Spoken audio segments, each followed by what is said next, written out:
Another update coming from Europe. French police have raided the Paris headquarters of the far-right National Rally Party as part of a broad investigation into election fraud, illegal loans and fake invoices.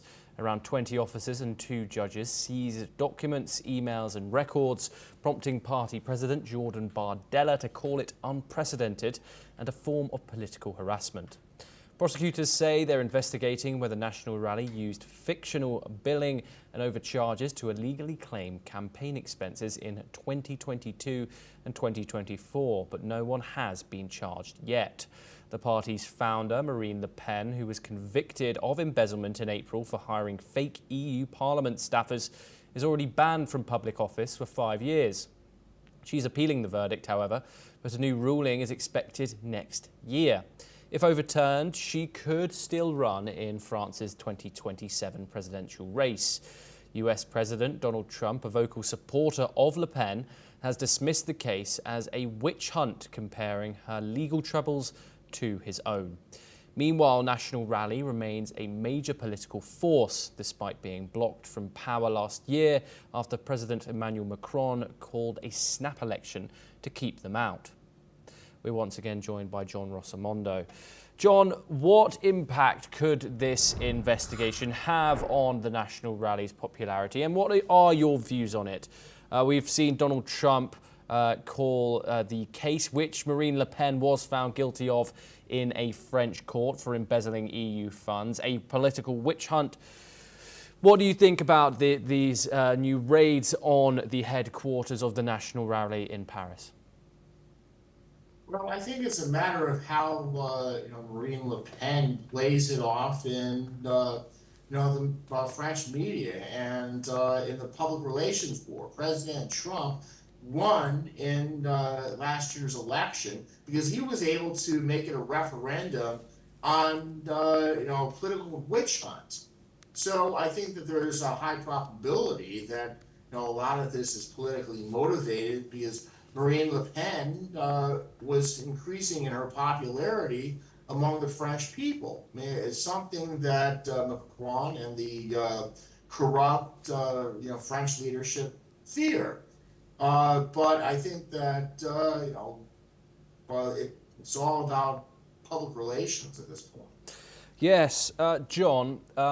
Let's avoid speculation here. However, do you think there's a chance that if Marine Le Pen's case and conviction is overturned, that she will actually gain popularity? How does a case like this affect a leader's popularity in a country? Given past examples, like we've already brought in Trump, how do you think the public are going to perceive that? Well, if she puts Macron and the French political establishment on political trial, like President Trump put the Democrats on political trial here in the United States, it could really assist her. I mean, especially if she, frames herself as the victim of a political witch hunt. I mean, people don't like, unfair treatment of political opponents, especially in a democracy. Yes, and what does President Trump's vocal support for Le Pen and his witch hunt comparison tell us about far-right movements across Europe and the US are trying to frame? How are they trying to frame these corruption probes? Well, I think that what it says is that there's a lot of populist discontent. I mean, in France, you have problems with Islamic extremist migration. You have problems with the French economy, and lots of things that the populists are reacting to, just as in this country.